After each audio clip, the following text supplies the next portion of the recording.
Radhe friends, जय Shri Krishna. Veena Deepak Soni YouTube channel में आप सभी का स्वागत है। फ्रेंड्स, जय माता दी। आप सभी को आषाढ़ मास के गुप्त नवरात्रि की बहुत बहुत शुभकामनाएं।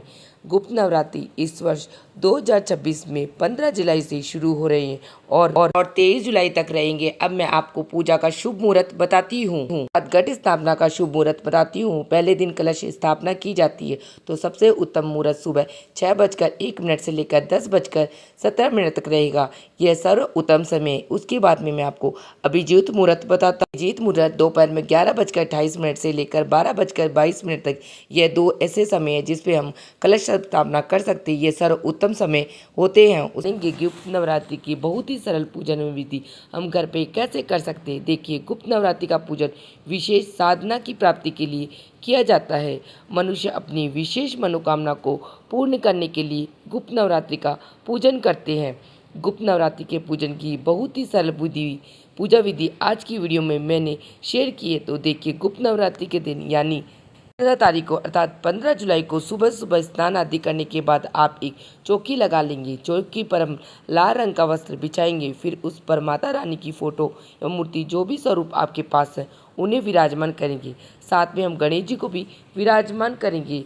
नवरात्रि पूजन में कलश का बहुत अधिक महत्व होता है, तो आप चाहे तो आप कलश में 5 पल्लव यानी 5 आम के पत्ते सजा कर पूर्ण कलश की स्थापना कर सकते हैं। या आप सरल विधि से करना चाहते हो तो एक जल का लोटा ले लेंगे और इस लोटे को यानी कलश को हम चौकी पर रख लेंगे और जल के लोटे को हम पूर्ण से भर लेंगे। जल के लोटे के अंदर अब हमें 5 तरह की चीज़ें डाली है। हल्दी की गांठ, सुपारी, लौंग, इलायची, अक्षत पूत, ये डाल के हम कलश की स्थापना करेंगे। आप चाहे तो इस पार्ट को आप स्किप भी कर सकते हैं। उस लोटे को यानी कलश को हम स्थापित करेंगे तो थोड़े से फूलों को और चावलों का आसन देके हम कलश की स्थापना करेंगे। आप चाहे तो अष्टदल कमल भी बना सकते हो। कलश की स्थापना कर दी। अब इसके ऊपर हमें एक पूर्ण पात्र यानी किसी भी ढक्कन में चावल भर के हम इसके ऊपर रख देंगे। अब इसके ऊपर एक सिक्का रखेंगे। तो इस तरह से हमें सूक्ष्म विधि से कलश की स्थापना कर देंगे। इस कलश को अब पूरे 9 दिनों तक हमें यहीं पर स्थापित रहने देना है, हिलाना नहीं है। अब पूजा शुरू करेंगे। तो पूजा में सबसे पहले जल के छींटे लगाकर भाव रूप में सभी को स्नान करा देंगे। उसके बाद धूप दीप जलाएंगे, क्योंकि हमारी पूजा का साक्षी हमेशा अग्नि होती है। तो यहाँ पे आप देसी घी का दीपक जला सकते हैं या फिर आप तिल्ली के तेल का भी दीपक जला सकते हैं। दीपक जलाने के बाद हाथ जोड़कर हम संकल्प लेंगे, हे माता रानी, आज से मैं 9 दिन तक प्रतिदिन आपका पूजन करूँगा या करूँगी। आप मेरी पूजा को स्वीकार करें। अगर व्रत कर रहे हैं तो व्रत का भी संकल्प कर सकते हैं और अगर कोई कमी रह जाती है उसे मुझे क्षमा करें। इस तरह से हम व्रत का संकल्प करेंगे। पूजा शुरू करेंगे तो सबसे पहले हम गणेश जी का पूजन करना है। गणेश जी को जल की चींटी लगा के स्नान हमने कराई दिया था, वह स्वरूप हम कलावा समर्पित कर देंगे, जनेऊ समर्पित कर देंगे, तिलक समर्पित कर देंगे, तिल पर अक्षत लगाएंगे। तो गणेश जी का पूजन हो गया। उसके बाद में माता रानी का हम पूजन करेंगे। तो माता रानी को वस्त्र स्वरूप चुनरी चढ़ा देंगे। चुनरी ना हो तो आप कलावा भी चढ़ा सकते। इस प्रकार फिर तिलक लगाएंगे। तिलक पर हम अक्षत समर्पित कर देंगे। कलश का पूजन करेंगे। कलश के कंठ पर पहले ही हमने मोली बांध दी, अब हम तिलक लगा देंगे। दिए पर भी हम तिलक जरूर लगाना है। तो इस तरह से हम पूजन करेंगे।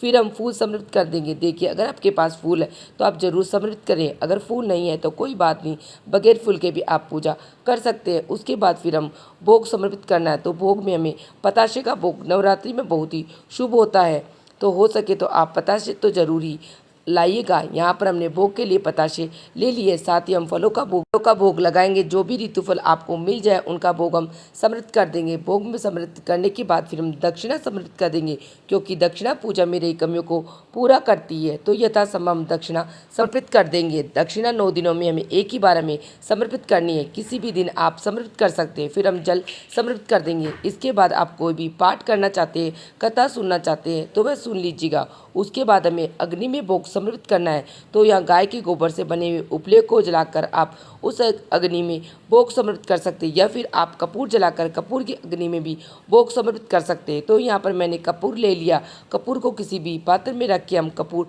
जलाएंगे। कपूर हमने जला लिया। अब इस अग्नि में हम भोग समर्पित करना है। तो देखिए, नवरात्रि में पताशे के भोग को बहुत महत्व होता है। तो अग्नि में हम पताशे का भोग समर्पित कर देंगे। इसके साथ ही हम लौंग का जोड़ा समर्पित करेंगे।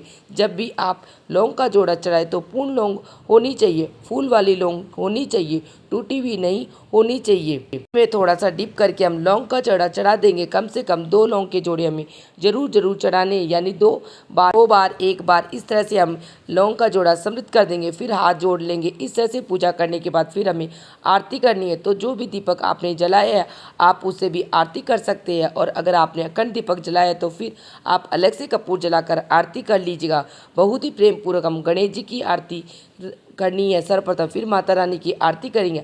आरती करने के बाद हाथ जोड़कर पूजा में रही कमियों के लिए क्षमा याचना करेंगे और अपनी मनोकामना को पूर्ण करने के लिए माँ भगवती से प्रार्थना करेंगे। आरती करने के बाद अपने सीधे हाथ में थोड़ा सा जल लेंगे और जो हमने भोग लगाया है, जो अग्नि हमने प्रज्वलित की है, उसके ऊपर से वार कर इस तरह से वार के हाथ 2 बार वार के हाथ जल नीचे छोड़ देंगे। इस तरह से हमारी पूजा पूर्ण हो जाएगी। सुबह सुबह ये पूजा करने के बाद जो हमने जल लिया है ये हम सूर्य देवता को अर्घ देंगे, और जो भी हमने यहाँ पर भोग प्रसाद चढ़ाया है ये घर के सभी सदस्यों को प्रसाद के रूप में बांट देंगे। बाकी जो कलश है और जो दक्षिणा है वह पूरे 9 दिन तक रखी रहेगी। 9 दिन के बाद ही हमें इनको उठाना है। शाम के समय भी हमें यहाँ पर दीपक जरूर जलाना है, भोग लगाना है और माँ भगवती की आरती करनी है। बाकी मैंने आपको बता ही दिया है कि जो कलश है उसको बिल्कुल नहीं छेड़ना है। पूरे 9 दिनों तक कलश यहीं पर रहेगा। आप लोग गुप्त नवरात्रि का पूजन कर रहे थे पूरे 9 दिन तक, यानी 15 जुलाई से लेकर 23 जुलाई तक प्रतिदिन सुबह इसी तरह पूजन करेंगे और शाम के समय इस चौकी पर दीपक जलाकर आरती करेंगे। इस तरह से पूरे 9 दिन तक पूजा की जाएगी। यह गुप्त नवरात्रि बहुत ही सरल पूजा विधि है। आपको यह पूजा कैसी लगी मुझे कमेंट करके जरूर बताना। अगर ये वीडियो आपको पसंद आई, वीडियो आपके लिए थोड़ा सा बहुत ही यूजफुल है, तो प्लीज़ वीडियो को लाइक कर लेना, चैनल को सब्सक्राइब कर लेना। फिर मिलेंगे किसी और वीडियो में, तब तक जय श्री कृष्ण, राधे राधे और जय माता दी।